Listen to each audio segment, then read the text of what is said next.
मुख्यमंत्री एकनाथ शिंदे आणि उपमुख्यमंत्री देवेंद्र फडणवीस आज सोलापूर दौऱ्यावर।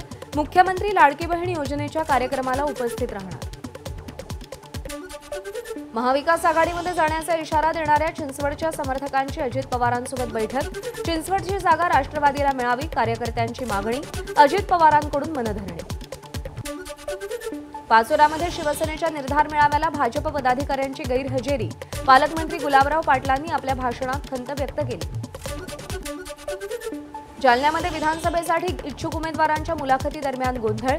विद्यमान काँग्रेस आमदार कैलास गोरंट्याल आणि काँग्रेस नेते अब्दुल हाफिज यांच्या समर्थकांमध्ये राड। हा गोंधळ नव्हता, तो उमेदवारांनी शक्ती प्रदर्शन केलं होतं। कार्यकर्त्यांनी आपापल्या उमेदवाराला सपोर्ट करण्यासाठी घोषणाबाजी केली। शोभा बच्छाव यांचं वक्तव्य। सांगलीच्या तासगावमध्ये आजी माजी खासदारांमध्ये जोरदार खडाजंगी। तासगाव नगरपालिकेच्या नवीन वास्तू उद्घाटन प्रसंगी खासदार विशाल पाटील आणि माजी खासदार संजय काका पाटलांमध्ये श्रेयवादावरून राडा। सांगलीच्या तासगाव नगरपालिकेच्या नवीन वास्तू उद्घाटन प्रसंगी आजी माजी खासदारांमध्ये वाद। काही जणांकडून आजच्या कार्यक्रमात नौटंकी, जशास तसं वागण्याची भूमिका पुन्हा घेतली। माजी खासदार संजय काका पाटील यांची प्रतिक्रिया। कुणीही राजकीय स्टंटबाजी करू नये, सगळेच राजकीय नेते त्यांनी मिळून मिसळून एकदिलानं राहावं।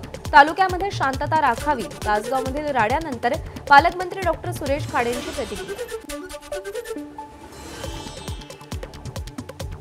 श्रेयवादासाठी काही मंडळींनी कार्यक्रमात गोंधळ घातला। तासगाव आणि कवठे महांकाळ तालुक्यात मोगलाई लागली नाही। आजी माजी खासदारांच्या वादानंतर रोहित पाटलांची प्रतिक्रिया।